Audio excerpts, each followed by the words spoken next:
Friends, மல்லி சீரியல்ல இந்த தீபிகா ரொம்ப ஓவரவே போயிட்டு இருக்காங்க. ஐசு இப்ப இந்த செஸ் போட்டியில ஜெயிச்சுட்டான்னு சொல்லிட்டு ரொம்ப ஹாப்பியா தீபிகாவுக்கு கால் பண்ணி சொல்றாங்க. இருந்தாலுமே சின்ன குழந்தைங்க விளையாடுறாங்க, கொஞ்சம் சண்டை போட்டுப்பாங்க, அதுக்கப்புறம் ஒன்று சேர்ந்துக்குவாங்க. அதுவும் ஒரு பக்கம் இருந்தாலுமே தீபிகா ஐஸோட மனசுல வெண்பாவை ஜெயிக்கணும் அப்படின்ற ஒரு எண்ணத்தை துணிச்சு விட்டுருக்காங்க.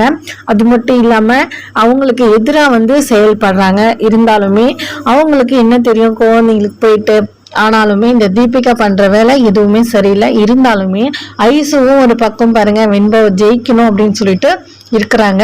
இப்ப செஸ் போட்டியில ஐசு ஜெயிச்சாங்க. நம்ம வெண்பா விட்டு கொடுத்தது எல்லாருக்குமே தெரியும். நம்ம வெண்பாவும் பெருநன்மையா சொன்னாங்க. அது சொல்லணும்னு விருப்பம் இல்லை, அவங்களோட ஃப்ரெண்டுங்கெல்லாம் கேட்டதுனால சொல்லிட்டாங்க. இருந்தாலும் அவங்க ஃப்ரெண்டுங்க பார்த்தீங்கன்னா ஐசு கிட்ட போயிட்டு ஐஸை ஜெயிக்கல அப்படின்னு சொல்லிட்டு வெண்பா விட்டு கொடுத்துதான் ஜெயிச்சான்னு சொல்லிட்டு அது ஒரு பக்கம் சொல்லிட்டு ஐசு அழுதுட்டு இருக்காங்க.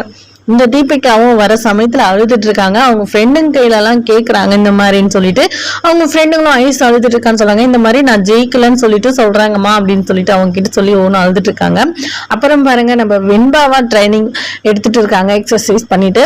அந்த சமயத்துல ஐஸ் கிட்ட மன்னிப்பு கேளு, நீ உண்மையிலே அந்த மாதிரி நான் விட்டு கொடுத்துதான் அவ ஜெயிச்சான்னு சொல்லிட்டு சொன்னியா, அவ்வளவுதான் பார்த்துக்க, மன்னிப்பு கேளு, என் பொண்ணுகிட்ட இருக்க.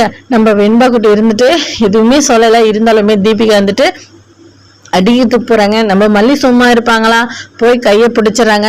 எதுக்கு என் பொண்ணு அடிக்க வர, எதுக்காக இப்ப இந்த மாதிரி எல்லாம் பண்ணிட்டு இருக்கிய, நம்ம வெண்பா எந்த ஒரு பொண்ணுக்கும் கெடுதல் செய்யவே மாட்டா, ஐசுக்கு தப்ப நினைச்சுக்கிட்டா நான் இன்னும் செய்ய முடியாது, அதுக்கு வெண்பாவை அடிக்க வருவீங்களா, அவளும் என் குழந்தை மாதிரிதான், இவளும் என் குழந்தை மாதிரிதான், நான் யாருக்கும் எந்த ஒரு கெடுதலும் செய்ய மாட்டேன். இருந்தாலும் இந்த மாதிரி போட்டி விஷயத்துல குழந்தை மனசுல எல்லாத்தையும் திணிச்சு இந்த மாதிரி உங்களுக்கு இருக்கிற விரோதத்தை குழந்தை மனசுல திணிக்காதீங்க அப்படின்னு சொல்லிட்டு நம்ம மல்லி இந்த தீபிகாவுக்கு அறிவுரை சொல்றாங்க. இன்னும் நடக்க போதுன்னு எல்லாம் பார்க்கலாமாங்க. இந்த வீடியோ பிடிச்சி லைக் பண்ணுங்க, கமெண்ட் பண்ணுங்க, மறக்காம சப்ஸ்கிரைப் பண்ணிக்கோங்க.